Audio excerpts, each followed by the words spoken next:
The views and opinions expressed on any program are those of the producers and/or the persons appearing on the program and do not necessarily reflect the views and opinions of FRCMedia, Bristol Community College, or the City of Fall River.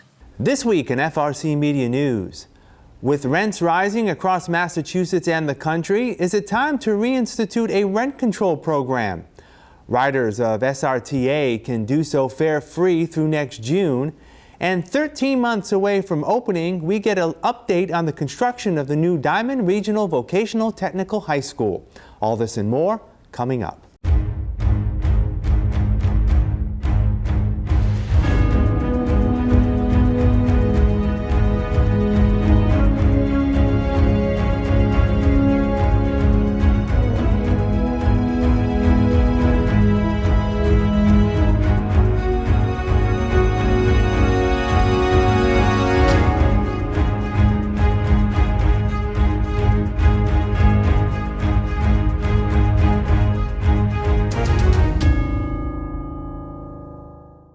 It's Thursday, July 31st, 2025. This is FRCmedia News. I'm Keith Tebow.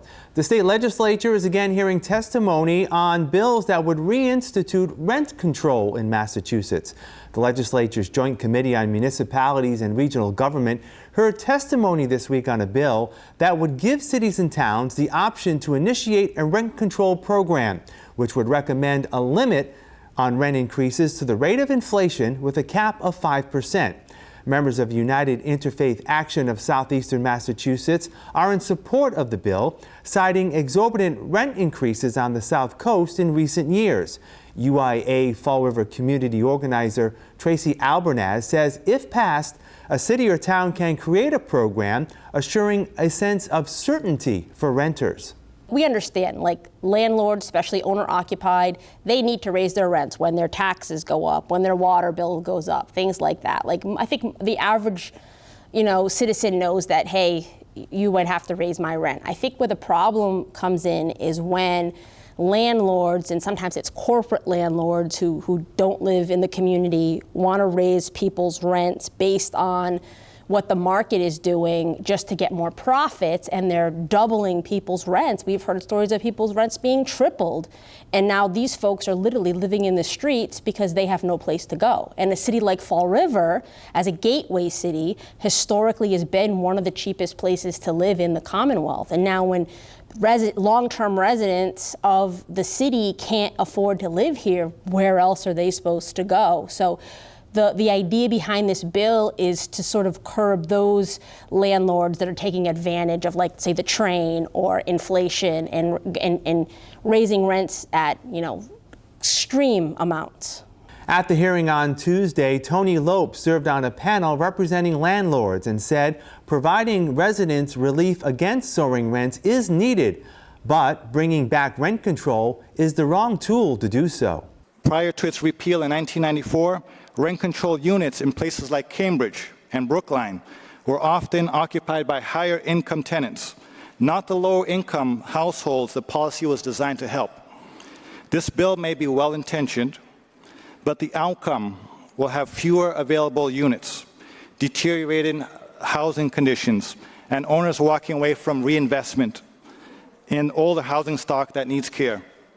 And it penalizes the small property owners who make up 60% or more of Commonwealth's rental market.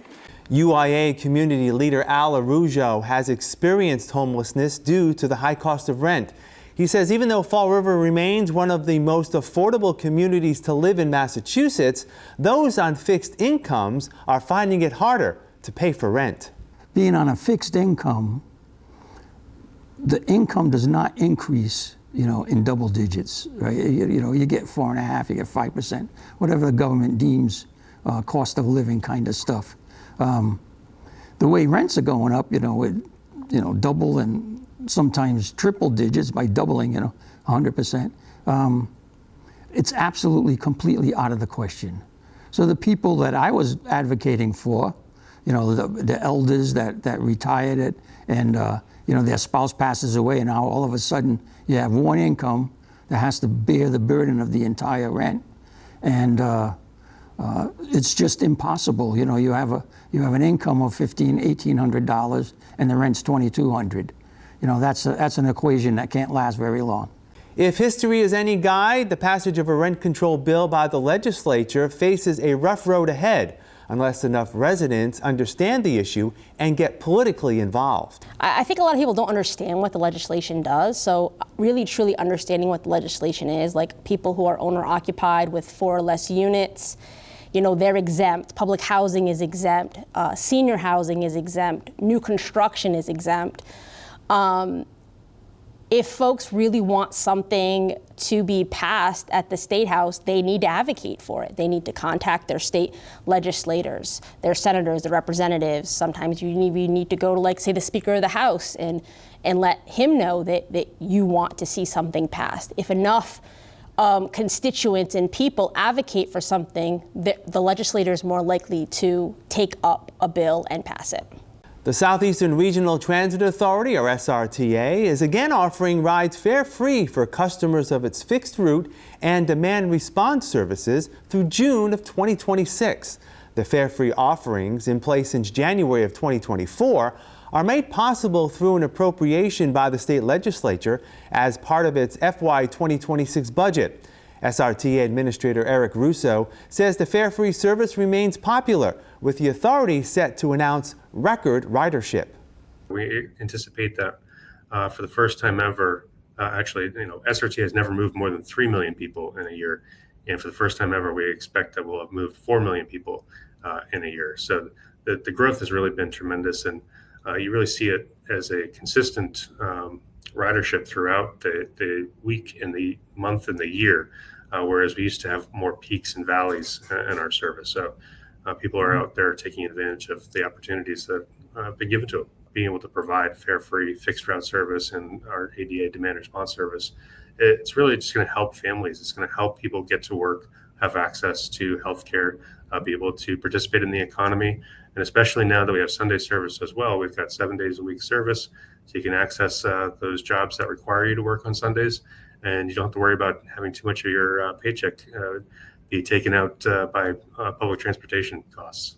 Mr. Russo says since the resumption of Sunday service last year, ridership on Sundays is now equal to that on Saturday, roughly 5,000 riders weekly. The rise in ridership on the fixed route service has not increased the expense to offer that service. That cannot be said to the increase in riders for the demand response service. Yeah, there certainly is more pressure on the demand response service.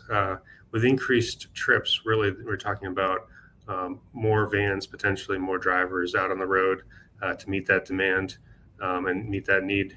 So there is an increased cost that comes with that. And so we continue to work through those challenges, but the legislature has been phenomenal in recognizing the financial support that we need, and they've been able to allocate the existing Transportation and Education Fund money to help support us. So we're hopeful that we can continue to keep providing quality service.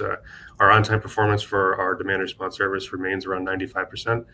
It's something we're very proud of. That does mean that 5% of the time people are running late or maybe even excessively late, but we work really hard to ensure the highest quality service possible. Unless the legislature appropriates funds again next year, the fare-free service will expire on June 30th. If that happens, it would end a 30-month run of free bus service in Fall River and New Bedford. Mr. Russo remains hopeful the fare-free plan will continue. The legislature, and in particular the leadership of the Senate, with their vision to kind of build this drumbeat for fare-free service. This year, the legislature did take an additional step to demonstrate their commitment to fare-free service into the future, where they've required the 15 RTAs to go fare-free on their fixed route and demand response service. It's really the only way that the legislature can communicate the intent for this to be kept into the future. As anybody would tell you, one legislature will not be bound by the decisions of another or a previous one. So I think that they really have put the best foot forward to demonstrate that. It is subject to appropriations, and right now we're fortunate enough to have that continue to build. It was $30 million for FY25, and it's $35 million for FY26, and we'll hope to see that build a little bit more as we go into the future. The fare-free offer does not include SRTA's micro-connector rides to the Fall River and New Bedford MBTA train depots. August 28th, 2026, that's the anticipated opening of the new Diman Regional Vocational Technical High School. This week, we toured the facility on Stonehaven Road to get a progress report on meeting that deadline. It has been very eventful. There has been a lot of changes at that building site. For those who go by Route 24 or swing by Locust Street onto Hyacinth, you can see it rising into the sky. The construction is right on time. It is on budget, which is always good to say those two items. I've managed to be in the building as they're pointing out the different areas under construction. Inside the building, it looks monstrous because there are few walls, but not many, but the spaces laid out for the shops are really magnificent.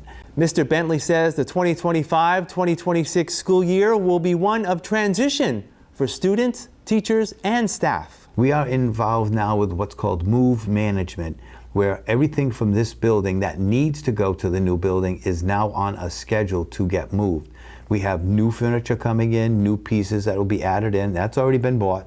So whatever needs to go into the building, we've already purchased it. So that's the good news on the budget. However, there are things this school year that we will be asking the teachers and all the employees to start tagging those items that need to go to the new building. For example, if we have file cabinets with records in them here, we know they have to go there. The machinery that's here that the students work with on a day-to-day basis, they need to be tagged what is staying and what is going.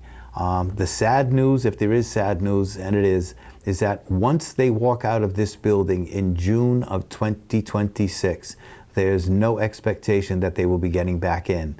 So when they walk out the building for this time next year, okay, it's done. Is that the doors will be closed and they'll be entering the new building.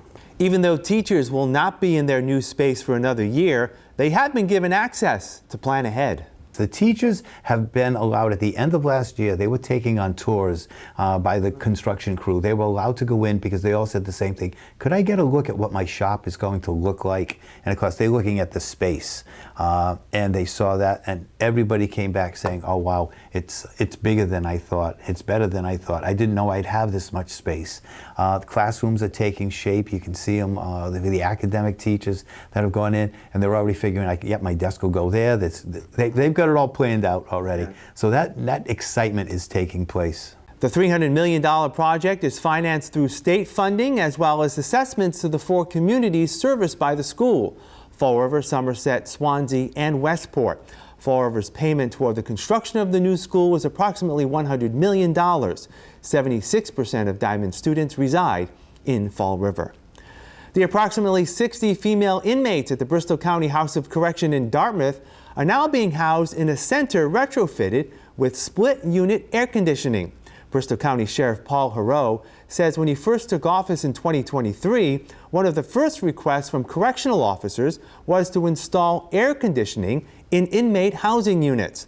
He used $30,000 of American Rescue Plan Act, or ARPA money, to pay for the installation that will benefit employees and inmates. The work conditions are the living conditions. The living conditions are the work conditions. So if you want to deprive inmates of air conditioning, you're also depriving the employees of that as well. So that's the first thing. But on top of that, having air conditioning in a jail keeps the tempers down, because a lot of the folks that are here have made bad decisions in the past. They've gotten in fights, some of them are violent. So keeping the temperature down keeps the tempers down. It reduces the number of fights, but also that's fewer fights that the staff have to break up, fewer chances the staff might get hurt. And for any critics out there who are saying, well, it'd make it miserable for them and they won't come back, that's just not how they think. They don't have that as a variable, oh, I better not commit this crime, or if I commit the crime, I'm going to end up in jail where they have air conditioning or they don't have. That's not how they think. They're not thinking that far out in advance. This is not something like air conditioning, or the lack of it is not going to change somebody's mind about whether or not they're going to come here. Inmates in the Women's Center say making the unit more comfortable for all lowers the stress levels of inmates and staff. I was here back before when you didn't have the ACs. So it was bad. It was a lot of stressful because people are hot, and like she says, the walls were sweating. The windows, you had to, sometimes, we leave the doors open, but it's just like, it's only so much you can get, the air. But now with the ACs, you can see the big difference. We're all kind of upset in our own way being here. So, and then with the heat and just being hot, it makes us a little more miserable and uncomfortable. With the doors being closed and everything, it gets extremely hot in our cells. So with the air conditioning, it makes everything much more comfortable for us. I'm doing that not just for us, but for the COs and everything. It goes a long way, It shows that they actually care about how we are in here, and it makes a big difference. Correctional Officer Kevin Patello spends his work week in one of the general housing units at the jail without air conditioning. He recently worked an overtime shift in the Women's Center and says the installation of air conditioning makes the work environment safer for all. Having air conditioner in these units like this and throughout the whole jail will make the job a lot easier for all staff to work in here. Because we have correctional officers that come in here, caseworkers and everything. And just coming in here in a hot unit, and it's not just for them, it would be air conditioner for everybody. It would be cooler air for everybody that works here. It would be a lot easier to work here with that type of temperature. Sheriff Farrow says roughly 10 of the 22 housing units at the jail have air conditioning, with the remaining units slated to be added in the next year, paid for in effect by the inmates themselves. Going forward, what we're doing is we're actually using inmate canteen money. And what that is the commissary that inmates had. We charged a commission for years, and we built up, well before I got here, but we built up a reserve of about $1.5 million. And state law requires that we use that money that came from the inmates to the benefit of the inmates. But by doing this, by using this money to put air conditioning in the other housing units, what happens is the employees benefit from that as well. So the inmates are paying for the air conditioning, and then we're putting solar panels on the roof, which will then power the air conditioning units. So there's no actual cost to the taxpayers. We'll probably finish this up with the air conditioning probably sometime in the spring of next year. Hopefully we'll have it done before the summer starts. But basically it's something that, we do one housing unit at a time. We're also repairing the roof. We're doing a $15 million roof repair unit project, because the project, it was leaking all over the jail, had a lot of different leaks. And so a part of that is we're gonna also put the rooftop air conditioning units, but we have to wait for the roof to be finished first. We'll have more FRC Media News right after this. Here are some job descriptions on the latest hot jobs list from the Mass Hire Fall River Career Center. Tax Associate, H&R Block, located at 1321 South Main Street, seeks a part-time tax associate responsible for helping customers with filing their taxes and providing advice on deductions and credits. Job number 228-26332. QA Operations Specialist. Invigen Pharmaceuticals, located at 927 Current Road, is urgently looking for a full-time QA Operations Specialist to monitor and ensure validation and qualification of the facility. Job number 228-25387. Program Operations Manager. People Incorporated, located at 1 Father de Valles Boulevard, is seeking a full-time program operations manager responsible for implementing positive behavior support and individual programs. Job number 228-26558. Interior Designer. Design Ergonomics, located at 198 Airport Road, is looking for a full-time interior designer. For more information, call 800-275-2547. St. Anne's Hospital, located at 795 Middle Street, has an immediate need for the following full and part-time positions. Switchboard Operator, job number 228-26498.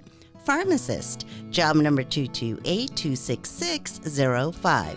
For more information about these or other positions, visit Mass Hire JobQuest at jobquest.dcs.eol.mass.gov or call the Mass Hire Fall River Career Center at 508-730-5000.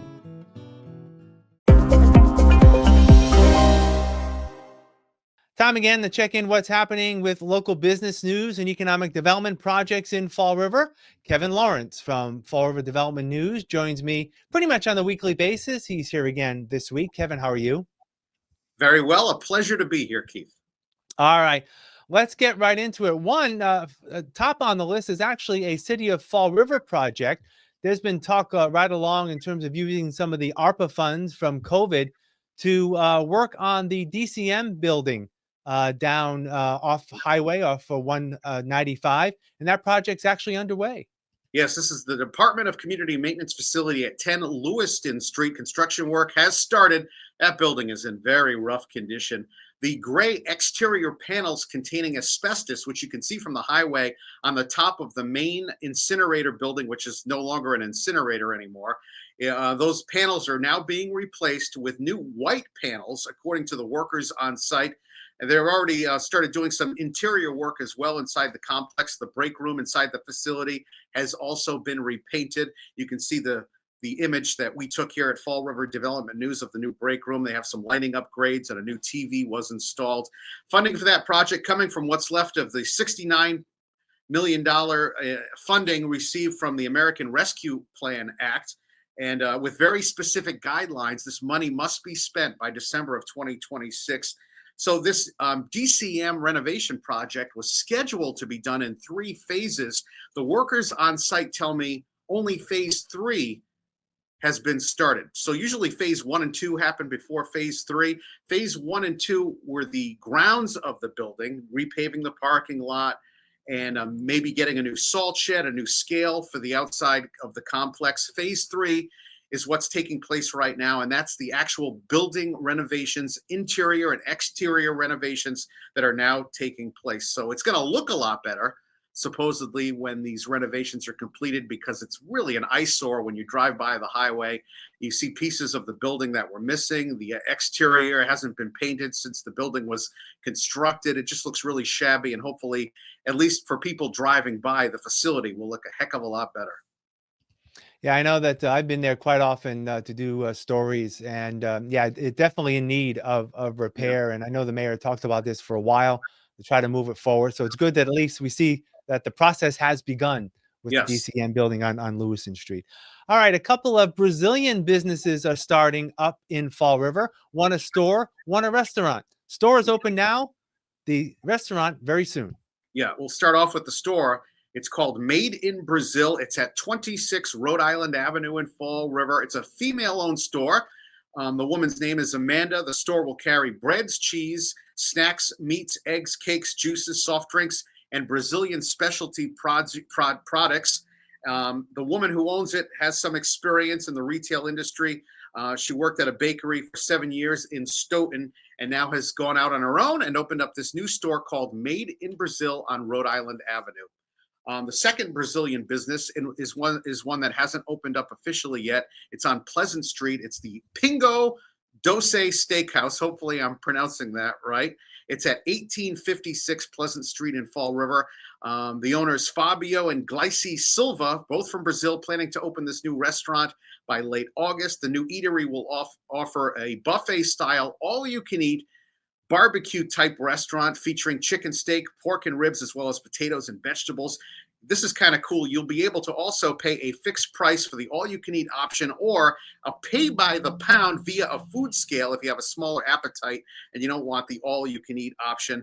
They'll also have a variety of rotating menu items daily, and they'll have seating for 24 inside. They did a nice job of remodeling the place. This is at 1856 Pleasant Street, the upper end of Pleasant Street, and that's good for the Flint area in general that a new restaurant will be opening over there. Absolutely.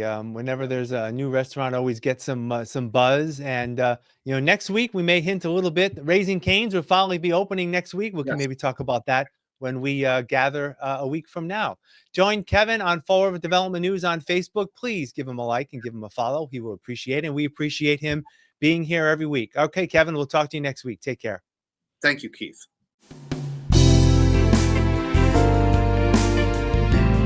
Welcome to Hot Dogs and Cool Cats. Today we are showing you this big floof ball. This is Andre.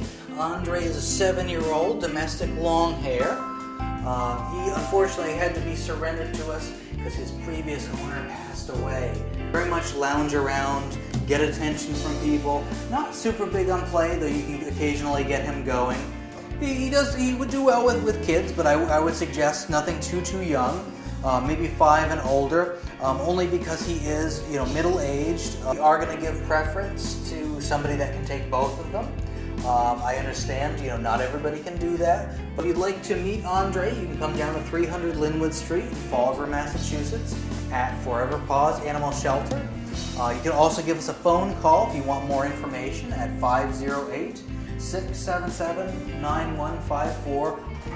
Today with us we have Yogi. He is roughly about 3 years old, boxer mix, male.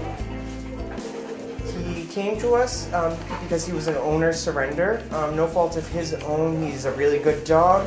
He's very sensitive. He does know his basics. Yogi, sit. Yes. Down. Good down. Yeah. For kids, I would probably definitely say 12 and up for him. Mainly, well, we don't have a background history for it, but also because of his size. He's 85 pounds and strong. He loves going for walks. He's very great on the leash. With him, we do highly suggest that you do own your own home because he is a big dog, hopefully to have large breed experience as well because he's big. But if you're interested in Yogi, I do suggest to make an appointment to come see him, to come down and meet Yogi. That's all for this week's edition of FRC Media News. Visit our website, frmedia.org, where you'll find more local news and information. FRC Media News airs Thursdays at 6 p.m. and Fridays at 5:30 p.m. on Channel 95, as well as the Fall River HD channel located on Channel 1072. For all of us here at FRC Media News, I'm Keith Tebow. Have a great weekend. We'll talk to you next Thursday.